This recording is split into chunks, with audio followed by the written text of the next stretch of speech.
Morning. My name is Terence Sikoryak. I have the just an awesome privilege of being one of the pastors here. And I lead a group called This One Voice. I've been leading that ministry for 14 years now. And in This One Voice, we take a look at the voices that are going on in our heads. You know, there's voices going on in our heads. And some as early as we can remember. Some of them are the voices of our parents, maybe some of our friends or a teacher or a coach. And some of these voices encourage us, and some of these voices sabotage our lives. And so we look at these voices and we work on hearing another voice, this one voice, the voice of Christ. And when the voice of Christ is working in our lives, we get to be the voice of Christ in the lives of others. And that's the work we do in This One Voice. I also lead the care team, and the care team, the congregational care team, is such a great program. We have 52 people now. We started off with about 5 in the beginning of last year. Now we have 52 people. We do hospital visits. We do grief counseling. We bring meals. We'll coach people. You know, there's some people, they come in, I don't want counseling. I just want to talk to somebody. I just want to get a little bit direction in my life. And that's the work we do. It's so exciting. We have a new partnership with Shore Memorial. We're going to be doing visits there and training people how to visit patients. So it's exciting. So if you're interested, and especially if you're in the medical field, we're starting a medical team for the church here. If you're in the legal field, we do need someone. We don't need you to handle cases. We just need you to give people advice at times. So see me or see Kathy or see Lainey, and we'll get you set up. So today is part 2 of my message, the call to diligence for 2024. That's my word for 2024. Diligence. And all things I do are going to be filtered through that word. Actually, I'm looking in the back and I see a man wearing a Cowboys jersey. Now look, listen, that shows you a number of things. Confidence, it shows you commitment, right? And it shows you courage, because this is Eagles country. You wouldn't know it's Eagles country because I don't see an Eagles jersey. But that shows you that, or it shows you somebody who's insane. So either way, that's you decide. I have to be careful because if my Packers win today, we play the Cowboys next week, so I can't be too uppity. Here we go. And look, I'm not a sore loser. I'm a terrible winner. I never let you forget. So the call to diligence, right? To be diligent enough to wear an Eagles jersey on a day that it's an important game. It's okay. It's all right. Proverbs 12:27, and this is our verse for diligence. A lazy person does not roast his prey, but the precious possession of a person is diligence. Solomon's saying is that diligence is this precious possession that we can have on our souls. And the question is why? Because that's what makes life work best. If we could tell you how to make life work best, it would be diligence and the words of wisdom in Proverbs. If you buy a new product, you get a brochure, right? You usually get a brochure. There's 47 pages. It's in 12 languages, right? This is how your product works best. I don't read those instructions. My wife does, and she has them since 1986. She's got all the instructions. We don't need them anymore. They're on the internet now. But we get instructions on how to use a product best. And Solomon is telling us how life works best because he's lived it and he's looked at it. How many of you, I've given you a challenge this year to read a proverb a day. There's 31 proverbs, 31 chapters in Proverbs. You get to the end of the month, you go all the way back to the beginning. If you skip a day, that's okay. Today's Proverbs 7. Today's Proverbs 7. What a great proverb. It's the man standing up from his lattice, right? Looking down on a fool walking through the street, being called by an adulteress. And he sees, that's the view we have as being spirit-filled people. We see the world from a different perspective, up above. We see the world as God sees the world. How many people are reading a proverb a day? All right, you guys are getting better every week. He's telling us clearly the path of how life works. And he's also telling us the path of how life doesn't work. But the good news is, right? The good news is what Solomon says, that if you get on the wrong path, that's all right. You got enough time, you can get back on the right path. And the foundation for wisdom, he tells us, is the fear of God. The Apostle Paul tells us in Philippians, so then, my beloved, just as you've always obeyed, not as in my presence only, but now much more in my absence, work out your salvation with fear and trembling. For it is God who is at work in you, both to desire and to work for his good pleasure. Do you hear that? Work out your salvation in fear and trembling. Paul's talking to believers here. This is his exhortation to us. And the language is very strong. Be diligent in your walk, he's saying. Be mindful of your decisions, because your decisions generate eternal consequences. And that means they last forever. The advice here is to live in fear and trembling is an alert to us. Don't be dull in your hearing. Just be diligent in heeding God's word. My friend, I have a good friend, Dave Brisbane. He's a pastor in California. He's such a great guy, such a cool guy. And he was telling me he had taken some of his congregants as a lesson. I don't know what lesson he was teaching them, but they were going skydiving. And he said, before we went skydiving, before we even got in the plane, there was a 2 or 3 hour training on what you should do and what you shouldn't do and what you should be mindful of. And he told me, I realized at some point in the training, I realized I'm not listening. And I don't know how much I didn't hear. And I'm about to go up in a plane and jump out, and I'm not sure what I missed. Don't miss what Solomon and Paul are telling us.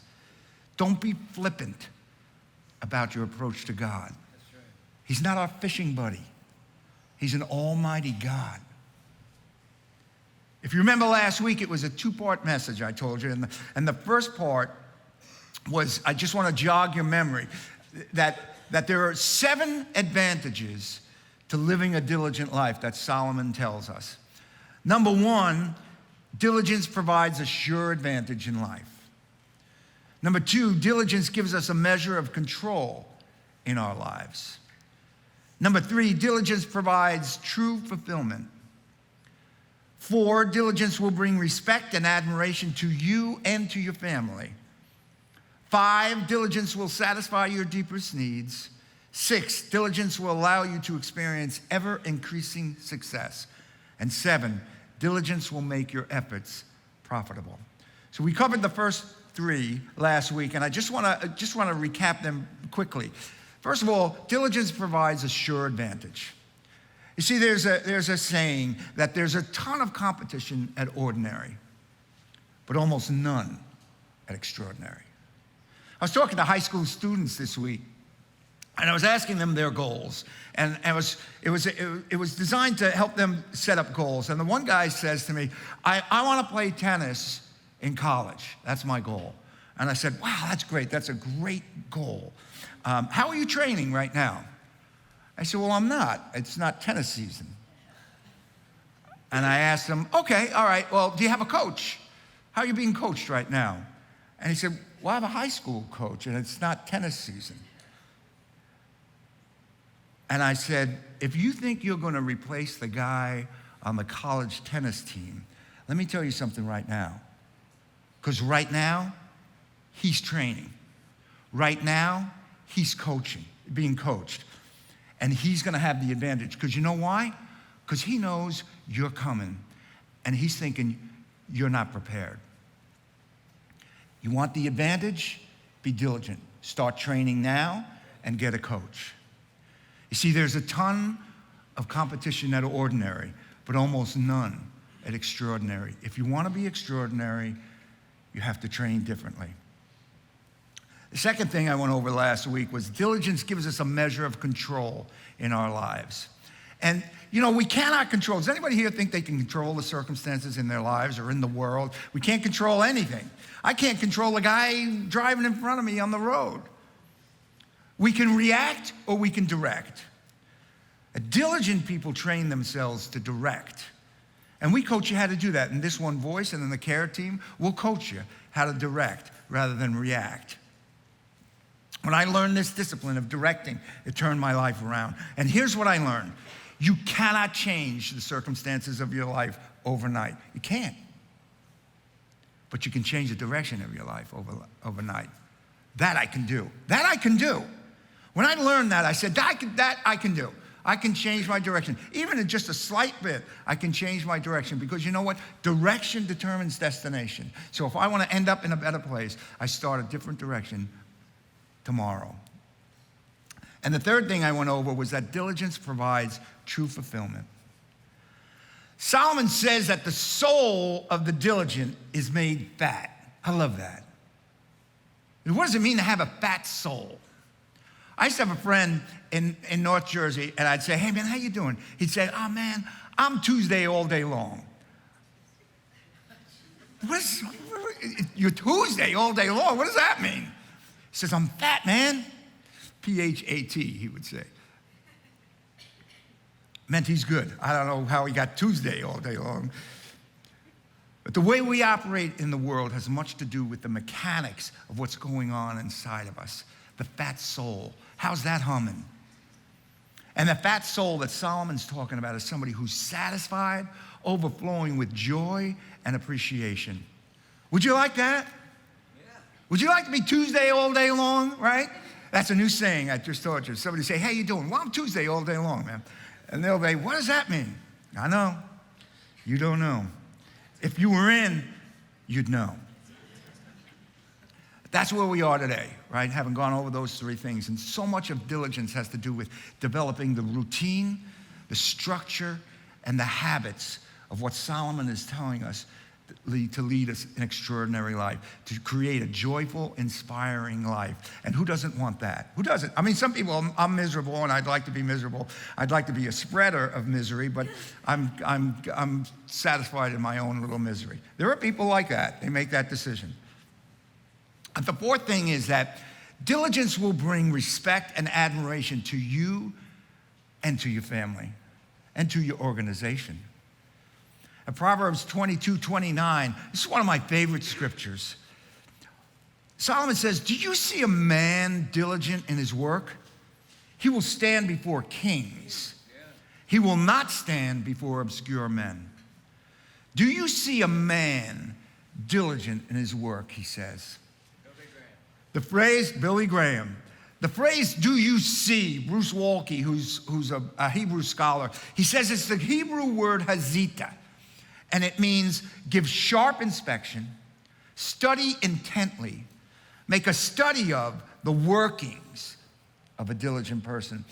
Make that your study. Because you know why? Success leaves clues. That's why we study the attributes and the habits of successful people. Years ago, I did a study. I read a bunch of books about John Wooden. I read his book, and I read biographies about him. He's a legendary college basketball coach, hired by UCLA in 1948. Now, Wooden coached at UCLA for 16 years before he won a national championship. That's dedication to a coach. We wouldn't hang around with a coach for 16 years if we didn't win a championship. We change coaches like we change our shirts.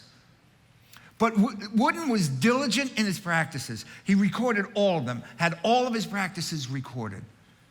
He was diligent in his system. He had a certain system of playing. They did the same thing, ran the same play all the time. And they used to practice it in front of the team they were playing. And he said, I don't care if they know what we're going to do. We're going to do it excellently, and they're not going to be able to stop it. It's all about execution. He was diligent in his system. But most of all, Wooden was diligent in his character development of his players. He was more interested in developing winners in life than winners on the basketball court. And that showed in the futures of his players. Most of them didn't go to the NBA, but they all remember the lessons they learned during those practices with John Wooden. He eventually did win 10 national championships. That's astounding. That's amazing. And his diligence brought honor to his own name, to his family, to his players, and to UCLA. Success leaves clues. Solomon is saying to us to make a study of diligence. The habits, the structure, and the routine of the diligent will bring success to our lives as well. It doesn't mean living in mansions and having your own jet plane. It means a life that's successful in your relationships, in your faith, in your job. Become a student of diligence. Paul tells Timothy, hey, be diligent. In 2 Timothy 2:15, he says, be diligent to present yourself approved to God as a worker who does not need to be ashamed, accurately handling the word of truth. The word that Paul uses too, it means exert yourself. Make it an endeavor. Give diligence to this so that you show yourself approved to God. And we show ourselves approved to God by our diligence in studying his word. We do. We show ourselves approved to our employer by our diligence at work, not clocking in late and leaving early. We show ourselves approved to our coaches by how we practice. Kobe Bryant, anyone know Kobe Bryant? Kobe Bryant was, at his time, probably the best basketball player. He won, I think, 5 championships. Kobe Bryant was in the gym every morning at 4:30 working on his footwork. Kobe Bryant didn't need to work on his footwork, but he was diligent to show himself approved. I'm going back to school. Actually, Pastor Gene and I were going to Liberty University. I'm taking pastoral counseling. What are you taking, Pastor? Doctoral and pastoral.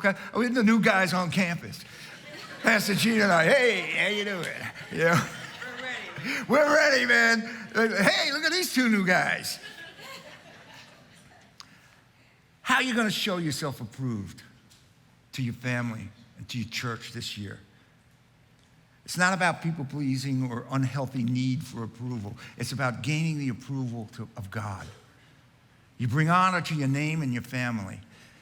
My son is a lawyer, and he's argumentative, which makes him great as a lawyer. And he went through law school during COVID, so he didn't get to go to classes and stuff. It all had to be remote. There's a certain amount of diligence that took that. And he said to me, I'm going to pay my own way, Dad. I know you paid for your own college. I want to pay for mine. I'm going to pay it. I don't need you to pay it. And I was like, I'm not going to argue with you there. Beautiful. And he did, and he got through, and he made the law review, which is one of the highest honors you can get in law school. I'm so proud of him. Amen. And I've seen all my children work through these interesting obstacles in life and to do it diligently. You see, the obstacles that come in our lives are the opportunities for us to grow. My one son is he's convinced the universe is against him. I'm like, dude, the universe, God or the universe, whatever you think it is, it's challenging you to be a man, because a man has to handle obstacles. Ryan Holiday, in his book, The Obstacle is the Way. When I brought my son to Dr. Amen, because he was the psychiatrist, because he was having problems with panic attacks. And one of the first things they said, read The Obstacle is the Way by Ryan Holiday. Change your mindset. And what he says in the book is the obstacle in the path becomes the path. You get that? The obstacle in the path becomes the path. Never forget, within every obstacle is an opportunity to improve our condition. Within every obstacle is an opportunity to improve our condition. 5th, diligence will satisfy our deepest needs. Proverbs 28:19. He says, he that tills the land shall be satisfied with bread, but he that follows vain persons is void of understanding. And what he's telling you is don't stray from the fields where you're working. You have your responsibilities. Don't listen to vain pursuits. Those vain pursuits will never satisfy. They may for a season, but in the long term, they won't. Proverbs 21:16 says, a person who wanders from the way of understanding will rest in the assembly of the dead. Stay in the field. Don't wander off. When you're out of the field, you're not practicing diligence. We are all desperately seeking for that person, that place, that thing, that experience that will meet our expectations, our needs, and our wants and fulfill us. John Piper says in his book, The Pleasures of God, there are three things that stand in the way of complete satisfaction in this world. One is that nothing has a personal worth great enough to meet the deepest longings in our heart. God created this longing in our heart for him, not everything else. And nothing will satisfy that longing. Another is that they lack the strength to savor the best treasures to their maximum worth. We don't have the capacity to be satisfied completely by those things. And lastly, he says, the third obstacle to complete satisfaction is that our joys here come to an end. Nothing lasts. That car is going to rust out. That house is going to get old. That person's going to get old and ugly. Unless you're Andy Williams. But he looks great at like 85. He died looking good. The only thing that satisfies our deepest needs and has the staying power to meet those deep needs is Jesus and our relationship with God. Solomon says, stay in your own field, till your land with diligence. Don't listen to vain persons. There's always that guy, right? There's always that guy. Hey, I got a great deal for you. I'm working. There's this story about this NFL quarterback, and his goal, when he got out of college, his goal was to retire with $100 million. That's a pretty good goal. And his money manager, his agent, said, we can do that. Stay in your field and listen to me. And more, his old friends from his old neighborhood would give him advice, and the manager would say, don't listen to them. They've never worked. You're on your way to having $100 million. And he kept listening to them and listening to them. He fired his money manager, and he ended up with way, way less than $100 million. Stay in your field. Don't listen to vain pursuits. 6, diligence will allow us to experience ever-increasing success in our lives. Proverbs 13:11, it says, wealth gotten by vanity shall be diminished, but he that gathers by labor shall increase. When I was growing up on Long Island, there was a guy in our neighborhood, Woody. Woody was a big gambler. He was like a couple of years older than me. And man, he was always at the horse track. He was always betting the horse track. And the thing about the horse track, my mother used to say, you know, the racetrack is the only place where there's more horses' rear ends than there are horses. Those guys betting. And Woody made a lot of money. I mean, he had some big hits. I mean, for back in 1970, you know, he'd make $13,000 in a weekend. He'd be like, holy mackerel, Woody. I'd walk away now. It was amazing. But you know what happened? What happens with vain gains? He lost it all back. And he lost it all back and some. Because he started dealing with some sketchy guys. You see, he lost so much money that he owed these sketchy guys a lot of money. And he didn't pay them back. And they don't repossess stuff. They don't take your car or put a lien on it. They have a whole different way of collections. They break stuff. And Woody disappeared. And nobody ever heard of him again. We knew that he dealt with the wrong people, and we knew he owed the wrong people wrong money. He had gotten wealth by vanity, and it cost him. And you know what? It cost his mom and his dad, because to their death, they never knew what happened to them. None of us knew. The money was gone, and so was Woody. Watch out for vain gains, Solomon's saying. Stay in your field, man. Work the field. It'll work out. He that gathers by labor shall increase. That's not the fun way. It certainly ain't the easy way. But Solomon's saying it's the only way. And we gather in the proper season. You got to wait. Pat Riley, the basketball coach, used to say, some people are ready and some people are prepared. What does it mean to be prepared? You know, there's an old saying that warriors that would say, we sweat more in training so that we bleed less in battle. I'm in a good season of my life now. This week, I'm going to turn 68 years old, and I feel young. And you all looking like, well, you ain't. The proof is in the mirror. So I've taken all the mirrors out of my house. We know, not allowed to look at a mirror. But I've been working for this harvest for 40 years, and I'm reaping it now. Never underestimate the years that you spend laboring in the field. The years that I spent reading and listening and going to conferences. And I know a few years ago I said to my wife, I'm wasting my time with all this. It doesn't seem to matter what I'm doing. And she was like, God's preparing you. And the places where I've spoken and the people that I've met, all preparing me for this time. I'm in a really good season. And God, the thing is, I've been earning this harvest for 40 years. I'm just getting paid now.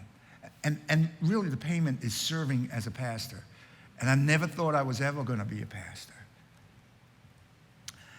Diligence will make your efforts profitable. Solomon says in Proverbs 14:23, in all labor, there's profit. But mere talk leads only to poverty. See, talkers, we all got talkers in our lives, right? Talkers attract temporary attention, but their influence remains limited because there's no action to back it up. Doers lead by example. They motivate others through their activities and their accomplishments. If I paraphrase a statement by Jim Rohn, R-O-H-N. You ever have a time, look on YouTube, Jim Rohn. Great wisdom. He says in the end, our lives will not be judged by what we started or by what we said we were going to do, but by the things that our effort and resolve brought to a successful conclusion. Nobody gets credit for what they said they were going to do, right? It's about finishing well. The question is, are you finishing well? Mere talk, Solomon says, it leads to poverty. We all have talkers in our lives, right? Now, my coach, I have a coach, and my coach told me she's planning a trip to hike to Mount Everest base camp. I was like, base camp? Everybody goes to base camp. What's that? That doesn't mean anything. It's no big deal. Come on. She's like, well, it's 18,000 feet climb. You got to be more than a talker. You got to train for almost a year to do that. I had no idea what base camp meant. It's 12 days of continuous hiking on mixed, steep, rocky terrain. She's going to be carrying a backpack that's at least 12 pounds for hours up and down hills. She's going to be hiking for a minimum of 5 hours each day, covering 20,000 feet worth of ascent and descent during the journey to Everett, just base camp. And on the way down, she'll be hiking 12 miles a day on uneven terrain. And all this time, with this altitude, she'll be trekking where there's 30 to 50% less oxygen going to her muscles. She'll be getting less oxygen and working harder. Your muscles are missing valuable oxygen. That's just to get to base camp. I'm like, okay, now I appreciate that. And every year, 12 to 15 people die just trying to get to base camp. In fact, there are over 200 bodies on Mount Everest. You know that? It's beyond base camp. When you get up into the kill zone, people die there. And they leave them because it's too dangerous to bring them down. And when you climb, you can see them. That should really be a sign to you. You know, I should get down real quick. I have a picture of all the places where all the bodies are. That's where all the bodies are, beyond base camp. I don't see much value in climbing to base camp. I mean, seriously, I don't. Because to go through that, you gotta wanna get there, right? That's a lot of work to get somewhere. It takes a whole lot more diligence than I've ever exhibited in my life.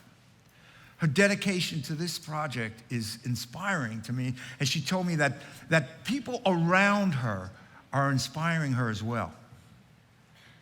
See, if you're going to get to base camp, it really depends on who you're spending time with.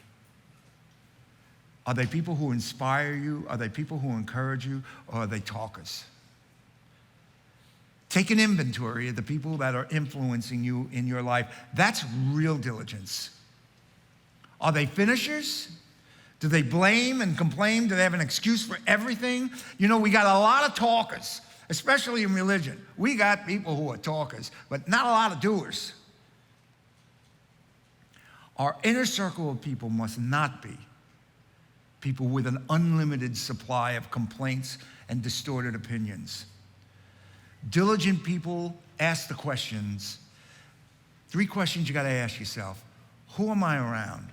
Who am I spending most of my time with? And what effect are they having on me? You ever be with somebody and you're walking away and say, I feel terrible after that. I just did something good for him and I feel horrible. What effect are they having on you? And then the third question is, you ask, who am I around? What effect are they having on me? And is that acceptable? Do I want to feel that way? Do I want to be influenced that way? Strive to be around diligent people who St. Francis calls artists. This is a great quote by St. Francis from Assisi. He says, he who works with his hands is a laborer. He who works with his hands and his head is a craftsman. But he who works with his hands and his head and his heart is an artist. Work with your hands, your head, and your heart, and be an artist in your life. There's a great story about, in Thailand, the Golden Buddha, right? I'm not saying we should talk to Buddha. Buddha is just a story about the statue that was golden, right? And the Thai monks knew that the Burmese army was coming. So they covered the Buddha with mud. So they hid it so that the Burmese army would not come and steal it. But it stayed there for centuries, covered with mud. Until around 1957, some kids saw something gleaming out of the mud. And they moved it away little by little, and they found this golden Buddha, this masterpiece that was covered. In Ephesians 2:10, Paul says, we are the workmanship created in Jesus Christ for good works, which God prepared beforehand so that we can walk in them.